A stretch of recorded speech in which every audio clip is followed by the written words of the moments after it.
Assalamualaikum warahmatullahi wabarakatuh. Masih di channel MJRT Racing Tuned, channel yang membahas perbaikan sepeda motor, tune up dan bore up sepeda motor. Sahabat racing mania semuanya, sahabat MJRT Racing Tuned semuanya, kawan-kawan semua, para pencinta oprak-oprek motor, para pencinta tune up bore up sepeda motor. Kali ini saya akan mencoba berbagi bersama teman-teman semua. Kita belajar bersama. Kita akan kupas tuntas racikan settingan CVT motor matic, dimana racikan-racikan motor matic ini banyak sekali diperdebatkan. Saya membuat video ini atas dasar dari video sebelumnya yang pernah saya bikin. Di situ banyak kawan-kawan semua yang bertanya berapa settingan per dari CVT motor ini, berapa settingan roller dari CVT motor ini dan sebagainya. Oke. Di sini saya sekarang akan menjelaskan dulu satu demi satu kegunaan dan racikan settingan yang pas yang bisa kita gunakan di motor matic yang kita pakai, kawan-kawan. Jadi begini kawan-kawan, kita akan mulai dulu dari penjelasan CVT ini. Jadi CVT ini adalah seperangkat part mesin yang dipergunakan menyalurkan tenaga dari poros engkol atau dari mesin, ditransfer melalui seperangkat alat CVT ini menuju ke roda untuk menghasilkan daya gerak. Mungkin itu penjelasan secara sederhana, karena saya di sini akan menjelaskan sesederhana mungkin dengan bahasa-bahasa sederhana, karena saya juga merupakan orang-orang awam dan saya juga merupakan mekanik atau bisa dibilang orang yang masih pemula dalam otak-atik sepeda motor. Jadi saya akan menjelaskan secara sederhana sebagaimana saya temui settingan di lapangan, kawan-kawan. Jadi ini semua adalah hasil dari settingan saya di lapangan, kawan-kawan. Oke, itu yang pertama, penjelasan seperti itu secara sederhana, kawan-kawan.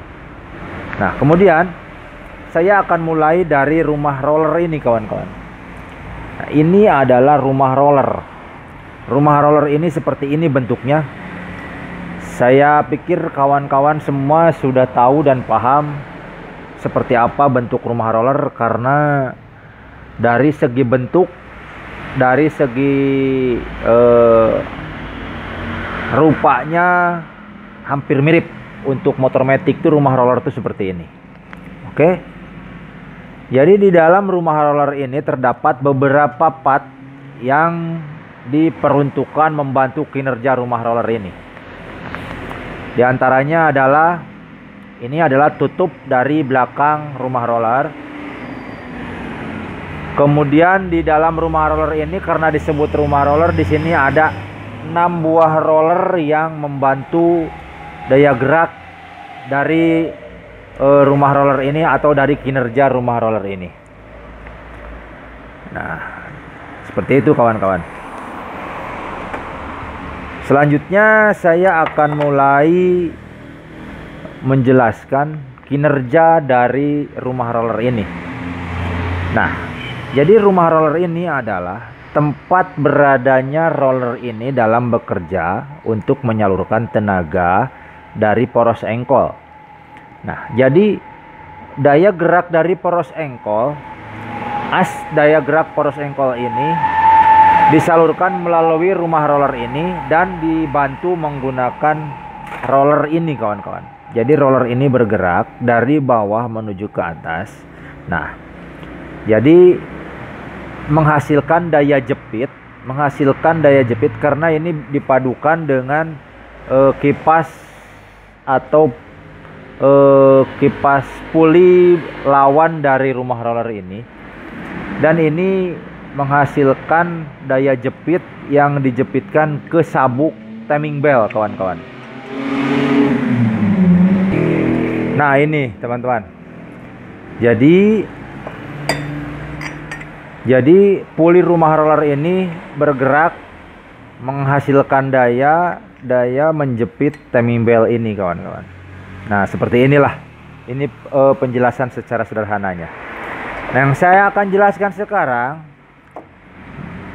adalah menjawab pertanyaan dari kawan-kawan semua untuk para settinger yang men-setting rollernya.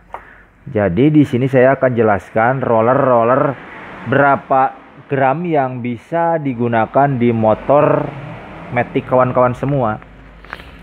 Setelah tadi tahu seperti apa kegunaan dari rumah roller ini dan daya geraknya seperti apa, fungsinya seperti apa, nah sekarang saya akan menjawab pertanyaan yang bertanya berapa jumlah gram untuk motor Matic yang kawan-kawan gunakan. Nah, di situ untuk menjawab pertanyaan seperti itu saya tidak bisa secara pasti menjawab berapa gram yang harus digunakan di motor kawan-kawan semua. Kenapa demikian? Karena dari roller yang digunakan di motor teman-teman semua itu adalah berhubungan langsung dengan kinerja mesin yang motor kawan-kawan gunakan dan kondisi mesin dari motor kawan-kawan yang digunakan, seperti itu kawan-kawan. Nah, sekarang kawan-kawan tinggal pahami saja dari apa yang saya terangkan di kinerja rumah roller dengan roller ini dulu. Nah, jadi roller ini apabila roller ini di peringan beratnya, otomatis itu akan mempercepat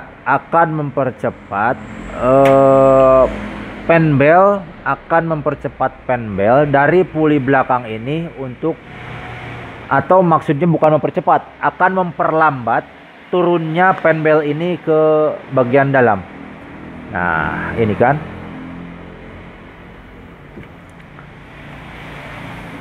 gitu ya.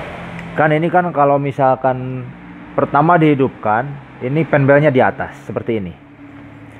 Nah, seperti ini kan.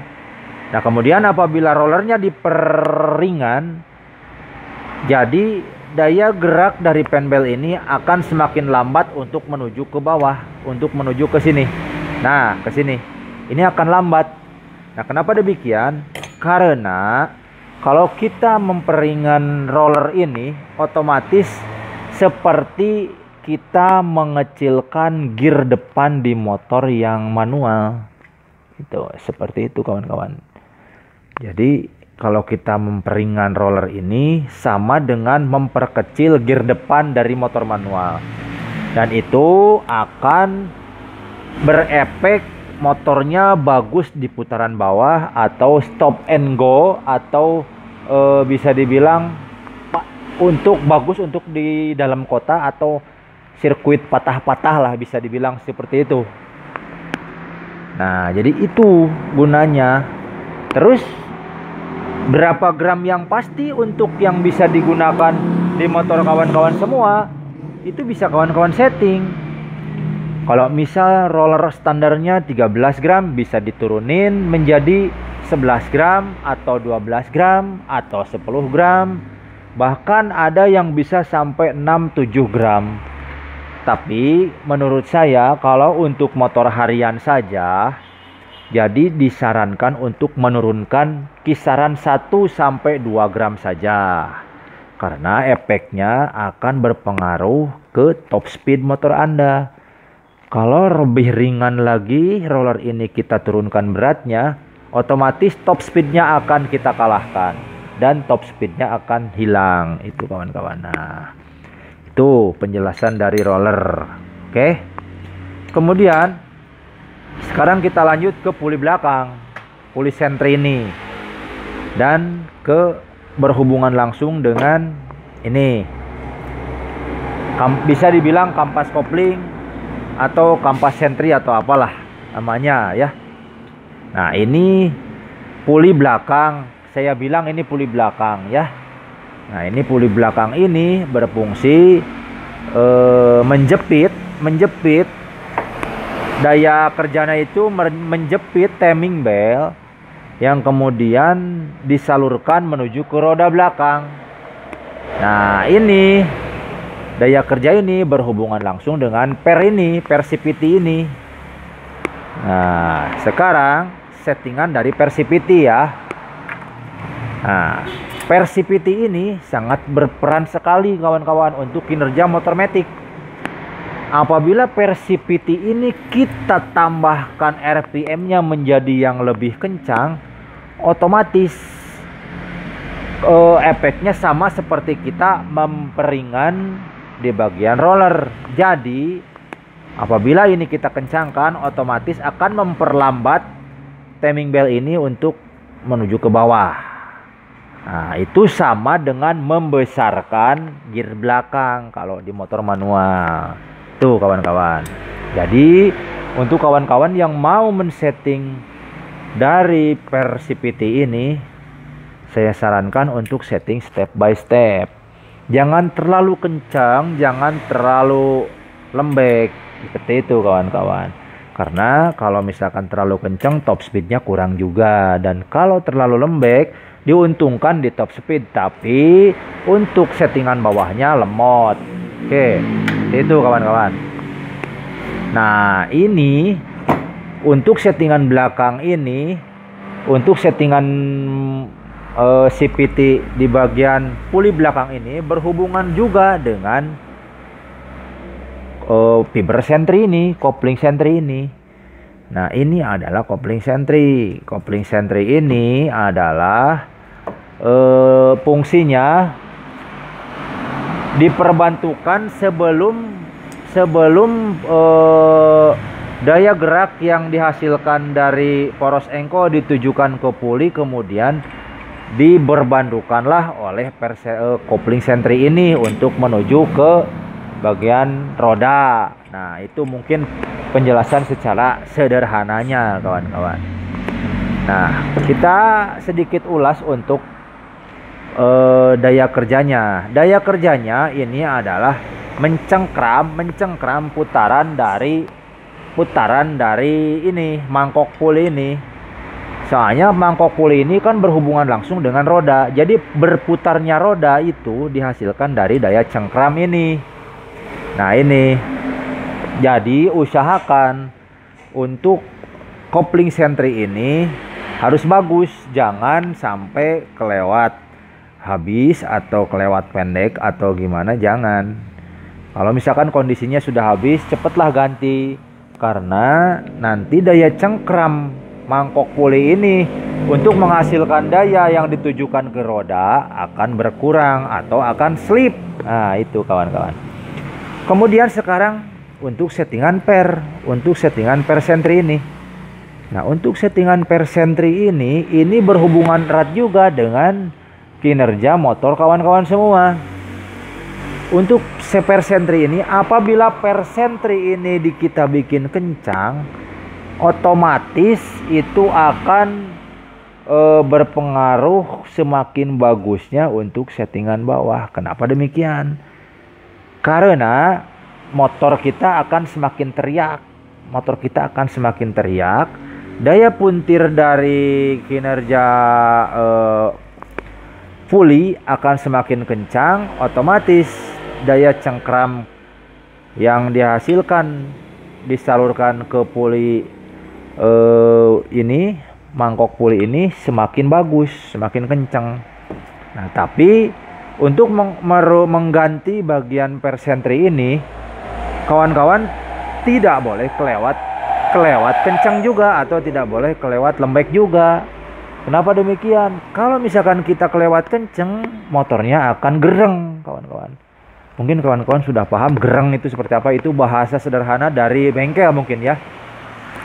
Motornya akan gereng atau gerung, tapi motornya belum jalan. Nah, itu yang dihasilkan. Nah, terus kalau misalkan per ini terlalu lembek, motornya kayak seperti yang dredeg. Kalau misalkan kawan-kawan gas mulai jalan, ini akan dredeg kawan-kawan. Motornya akan dredeg. Pas mulai jalan itu seperti kayak yang sendat-sendat. Nah, seperti itu kawan-kawan. Tapi kalau persentri ini kawan-kawan setting lembek, itu akan bagus di putaran atas.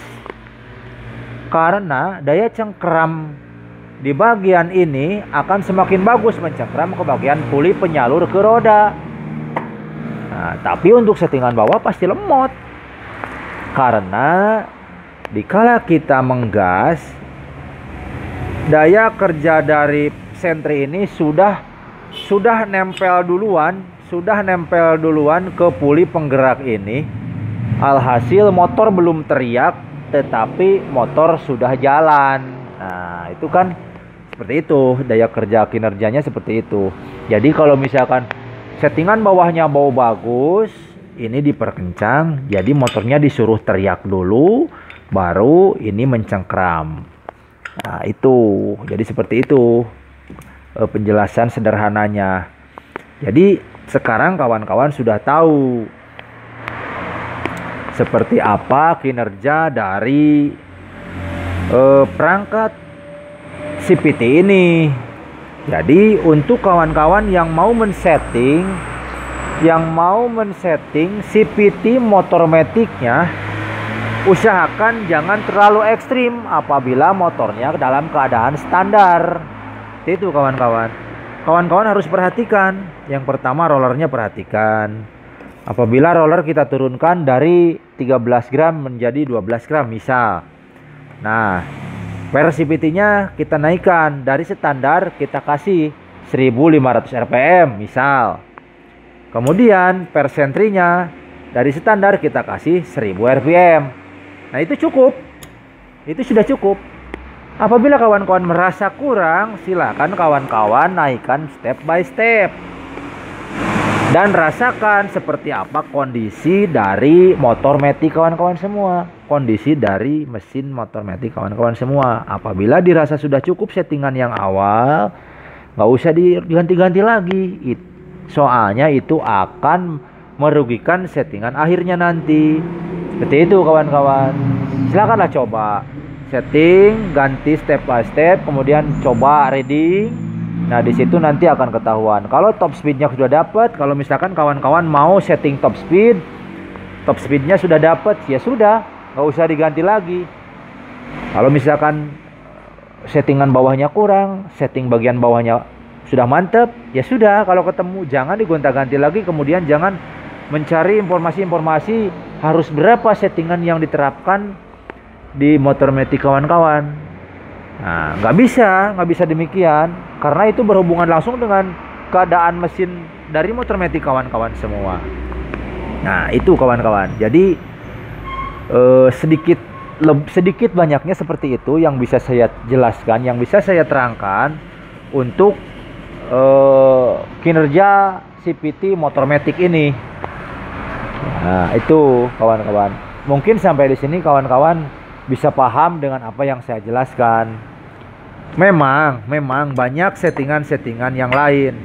Bisa derajat puli ini kita rubah, bisa rumah roller ini jalur gotnya kita tinggikan, bisa di bawah bagian bawahnya kita kerowak semakin bawah. Pokoknya banyak settingan-settingan atau akal-akalan yang disetting di perangkat CPT ini. Tapi saya kasih saran, kalau untuk motor standar itu janganlah dilakukan, karena itu sangat percuma dan itu akan membuat spare part motor atau spare part CPT motor Anda boros. Itu kawan-kawan. Karena kayak perubahan-perubahan di puli kita bubut, kemudian di sentri kita akal-akalin, kita di sini dikasih garis-garis seperti apalah. Nah, itu akan atau bagusnya digunakan di motor balap saja, motor yang mau digunakan secara ekstrim saja, gitu kawan-kawan. Karena kalau motor balap motor ekstrim itu sekali pakai, tiap settingan, tiap sirkuit pasti ganti. Itu kawan-kawan. Jadi kawan-kawan jangan terkecoh dengan settingan-settingan, dengan informasi-informasi settingan di channel-channel sebelah untuk settingan motor matic seperti ini. Tapi kawan-kawan tidak paham atau belum paham itu settingannya untuk motor harian apa untuk motor balap. Itu kawan-kawan. Oke kawan-kawan. Jadi sedikit besarnya, sedikit banyaknya seperti itu penjelasan dari perangkat CVT yang akan kita setting di motor kita. Oke kawan-kawan, saya harap kawan-kawan sudah bisa paham dengan penjelasan yang sederhana yang saya barusan ulas. Apabila informasi ini, apabila penjelasan saya barusan bermanfaat, kawan-kawan bisa share ke sosial media kawan-kawan semua untuk kita bagi ke kawan-kawan yang lain apabila kawan-kawan yang lain ada yang belum mengetahuinya. Oke, dan itu akan membuat saya lebih semangat lagi untuk membuat video-video yang lainnya. Dan apabila ada yang mau motornya di setting lebih ekstrim lagi, nanti ke depan insya Allah saya akan buatkan settingan-settingan CVT yang lebih ekstrim lagi untuk diterapkan di motor matic. Oke, kalau misalkan ada saran dan komentarnya silakan masuk ke kolom komentar. Kalau misalkan ada yang mau settingan seperti apa, dibuatkan video settingan seperti apa di wilayah CVT, silakan masuk ke kolom komentar dan saya terima dengan lapang dada. Nanti kita akan bahas bersama. Oke kawan-kawan semua, terima kasih sudah menonton video ini. Wassalamualaikum warahmatullahi wabarakatuh.